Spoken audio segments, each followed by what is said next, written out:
Hey class, welcome to lecture 21. In this video, let's provide some historical context and background to help you better understand what was happening in the United States in the lead up to World War II, or at least in the lead up to America's involvement in World War II. We're going to be focusing today on the Japanese-American incarceration or the internment during World War II. And as we'll get to, the big historical question that we're going to be considering is why? Why were Japanese Americans incarcerated during this time period? Now first, let's get some background information. So first, the Japanese had a long-standing history of immigrating to the United States. Like members of other Asian countries, such as China, both the Japanese and the Chinese had a long history of coming, especially to the western region of the United States. Previously, as we looked at the gold rush in California in the 1840s, we see that a large number of Asian immigrants will come. They would face some incredible discrimination and racism from the California local government. In the 1860s, Asian immigrants would largely be used to help construct the western spur of the Transcontinental Railroad. They would work through the California mountains, and they would meet up with the westward going spur of the Transcontinental Railroad, which was largely constructed by the Irish or Irish American immigrants. Prior to 1923, there's an estimated 250,000 Japanese immigrants who would come to the United States. But this immigration would come to a screeching halt. As I mentioned earlier, there were a number of policies implemented in the latter half of the 19th century aimed at limiting the immigration of Chinese immigrants, especially to California. There's something called the Chinese Exclusion Act. And in this period, the Chinese Exclusion Act, specifically targeted Chinese immigrants and said no Chinese immigrants were permitted. Now, in this period of kind of racial ambiguity, the United States interpreted Chinese Exclusion Act to largely mean anybody from Asia. So a Japanese immigrant would be included in these restrictions, especially in the 1880s, early 1890s, even though they're not from China. In the mindset of many, 19th century white American politicians, all Asians, regardless of nationality, were largely the same. In 1924, the United States government passes its first major immigration overhaul. This was the first time that the federal government specifically banned, or limited immigration into the United States. Prior to this, we had seen, open borders. If you have the money and can get on the boat and can get to the United States, you were welcome. But in the 1880s, 1890s, with the Chinese Exclusion Act and with other type of policies, American government began targeting specific types of people, the illiterate, the extreme poor, the Chinese, and limited the number of that classification of immigrant from coming into the United States.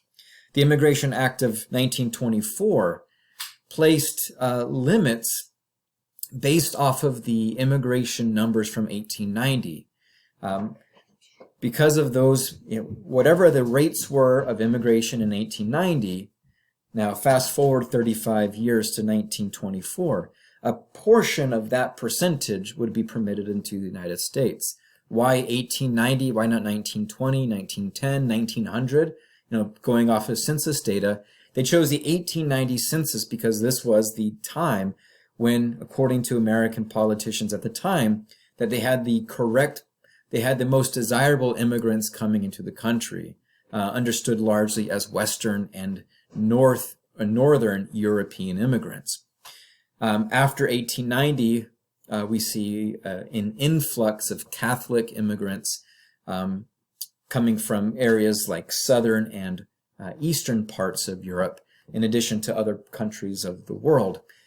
And so had they established a quota based off of the immigration numbers from 1900 or 1910, then any percentage of that quota would bring in more of undesirable immigrants to 1920s politicians. So the Immigration Act of 1924 was based off of immigration numbers from 1890 with the express goal of limiting immigration, but especially limiting immigration from the less desirable nations of the world. Now, by 1940, there are over 125,000 people of Japanese origin or descendants who lived in the contiguous 48 states. So we're not including Hawaii, especially Hawaii in this case. But within the 48 states, there's approximately 125,000, with the majority of them living in the West Coast. Think California through Washington. Now, I mentioned Hawaii a second ago. Over 150,000 Japanese immigrants were living in Hawaii by 1940. So a huge number of Hawaiian, of Japanese immigrants were living there in Hawaii. Now, why is this important?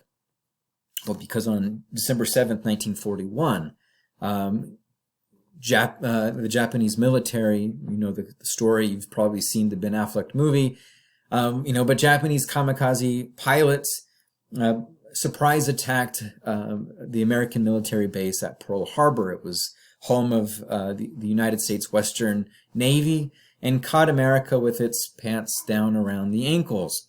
It was a Sunday morning. People weren't up and at it. It was early, and over 2,400 people would be killed. And the surprise attack decimated the American military in that area. The United States, the very next day, December 8th, 1941, Franklin Delano Roosevelt will declare war on Japan, and then 4 days later will declare war on Germany and Italy, who were allied with Japan, officially bringing the United States into World War II. Now, we will not talk about why it took the United States so long to get involved in the war. We will not talk about, the efforts made by many local politicians advocating for America First policies. But I will just say that by the end of 1941, America has declared war on Hitler, on Italy, and of course on Japan. So this is December 7th. Now the next piece I want to bring to your attention, so this is about a little over 3 months later, in February 19th, 1942, President Roosevelt will sign into action Executive Order 9066. Now, an executive order comes from the president's office.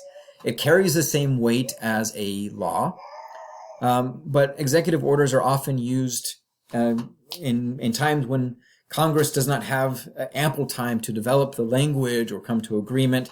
It's a way kind of for the president to bypass the legislative process. Congress can always pass a law and through it override an executive order, but an executive order carries the weight of law. And Executive Order 9066 is really important because if you look at the language, what it does is it declares that the Secretary of War and other military commanders had the power or were given the power to establish military areas. That's what they call them. Okay, sorry. My kid just came home from school, and so we had a pause. So let me jump back in. So what Executive Order 9066 does is that it allows military officers and the Secretary of War to establish military areas.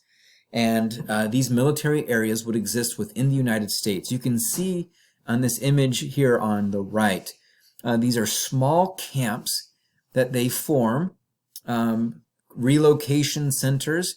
Many of them are in the eastern part of California. There's one in southern Utah, some in Arizona. They all have very similar characteristics. They are extremely isolated areas. They're areas away from neighborhoods and cities. So as a way to keep the Japanese Americans far, far away from other areas, highly dense populated areas. So, these are anywhere from California, Arizona, Oregon, Washington, and these were areas where the military had the power to remove all people of Japanese descent and move them to these sites. So beginning shortly thereafter, given a very small window of time, during the spring of 1942, over 110,000 people of Japanese origin or ancestry are taken from their homes and relocated to these military areas. But, importantly, Japanese Americans or people of Japanese descent living in Hawaii and other areas of the country were not impacted by this. So a Japanese American living in Pennsylvania, for instance, would not be impacted. But these people, these 110,000 people on the West Coast, were forced to leave their homes. They were forced to leave their jobs, leave their possessions. They were only allowed one small bag, and forced to relocate to some of these incarceration camps. There was no trial. There was no sense of identifying who was a threat to America and who wasn't. All Japanese and Japanese Americans were forced here. Now, if you look carefully at the primary sources that survive from this era, you'll hear tragic accounts of people, business owners who are given like 2 weeks' notice, in which time they have to abandon their jobs, abandon their companies. That is not an ample time to sell. What are you supposed to do with your house?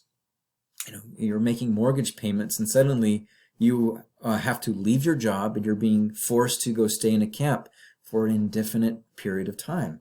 How do you make those mortgage payments? You don't. So what do? You have to sell your home. Okay, if you're going to sell your home, doesn't the new buyer realize that they are playing with all the cards? Right? Don't they realize that you got 2 weeks in order to offload this house? It's to my advantage to wait until the very last moment. It's to my advantage as a would-be buyer to undercut you because you are desperate. What about your possessions in your home? There are accounts of neighbors who would, come and, some Japanese Americans would gift some of their possessions to others. Some people had priceless heirlooms that they could not take with them. I read one account where a woman took all of her kind of ancestral possessions and smashed them up so that no one else would have them. She just destroyed them instead of having someone else take them. Automobiles would, in the same way, have to be offloaded, sold to the next person. So you can imagine not just the emotional and psychological toil that this incarceration would have, but this would have very real financial harm on these Japanese Americans. Now, there was no evidence that any of these individuals were disloyal or posed any threat to the United States. Over 2/3 of these people who would be imprisoned were American citizens, and as American citizens have the same rights that you and I have. The Constitution still works for these Americans. Unlawful seizure, and so at first, these Japanese Americans would be rounded up and placed in what were called assembly centers on the West Coast. I saw pictures, the Rose Bowl where USC plays their football games, the site of the famous Rose Bowl parade in the new year. Right, that big stadium was used as one of these assembly centers. The Japanese Americans from neighboring areas were brought in. They lived there in and around the Rose Bowl before being shipped off to one of these incarceration camps. They were only allowed to bring what they could carry. And so they were, again, forced to abandon most of their possessions or sell them very quickly at bargain prices. And then after several months, some of these makeshift imprisonment centers were completed, and the Japanese would be transported by train to one of these 10 or 11 permanent incarceration camps.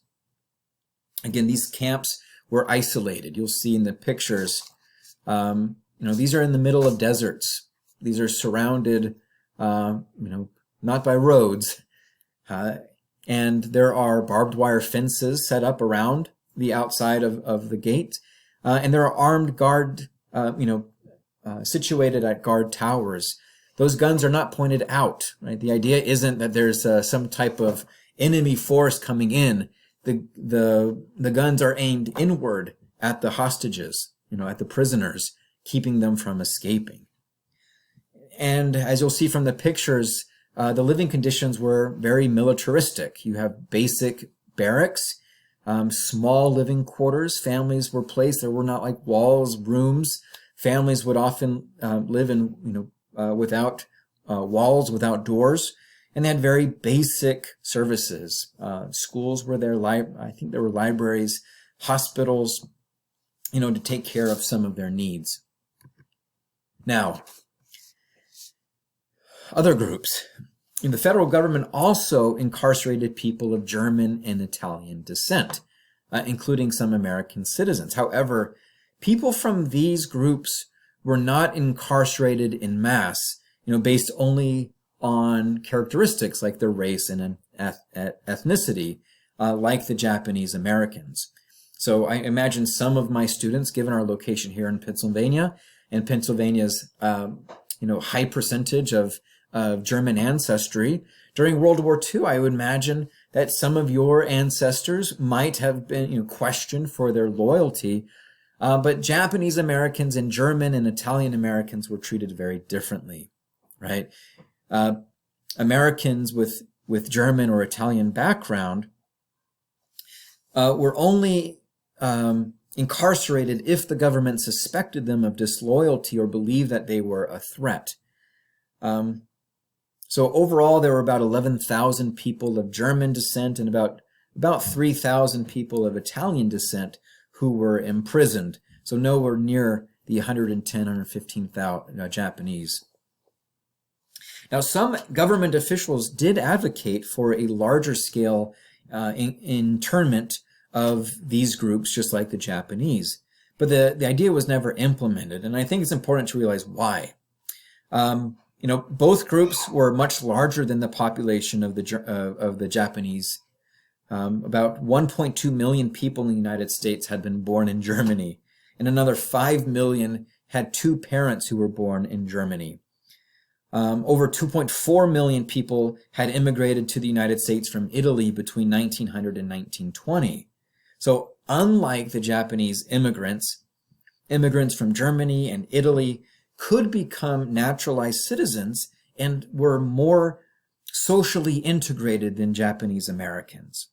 And that's an important part. German and Italian Americans looked like the majority of Americans. Populations of German and Italian immigrants and their descendants were also more widely dispersed throughout the United States than those of Japanese descent, who were largely concentrated on the West Coast. And these groups also did not face the same level of racism that people of Japanese origin or descent experienced. Now, these camps would exist through the end of the war, from 1941 through 1945, some a little bit later. By the end of 1945, most Japanese prisoners would be released. But upon returning home, many of these people found that their homes were, as it had previously been sold, or if they hadn't sold them, they were in disrepair or damaged by looters. Some even found other families living in their homes or occupying their businesses. I read a fabulous story about, what are they called? The Chinese, what do we call them? the fortune cookies that are so common with Chinese American eateries. Believe it or not, these are not originally Chinese. These are actually Japanese American.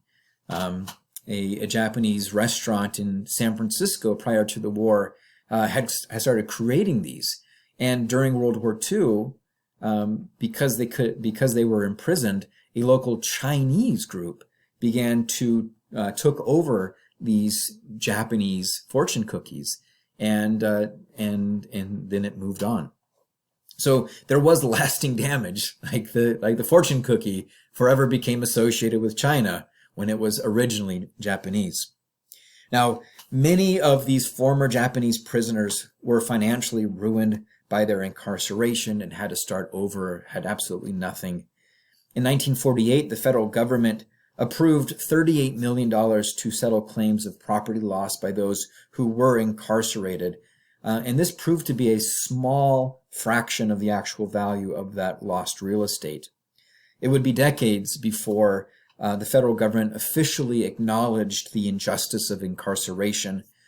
Pictured here, President Ronald Reagan signed the Civil Liberties Act of 1988, which officially apologized for the incarceration and approved $20,000 in reparation payment to the individual victims of the surviving victims of this event. So that is some much needed background about Japanese immigration, about World War II, about Pearl Harbor, but also raised some important questions about how different groups, portrayed as enemies during World War II, Japanese, German, Italian, how they were treated here in the homeland. And it does raise some important questions about why the Japanese Americans were incarcerated. So that is going to be our historical question today. Why did the government incarcerate the Japanese American? So that's where we're going to start. I got 5 sources for you, 5 primary documents, and a couple of exercises to help us think through some different hypotheses about why this happened. All right, very good. Enjoy this week's work and let me know if you have any questions.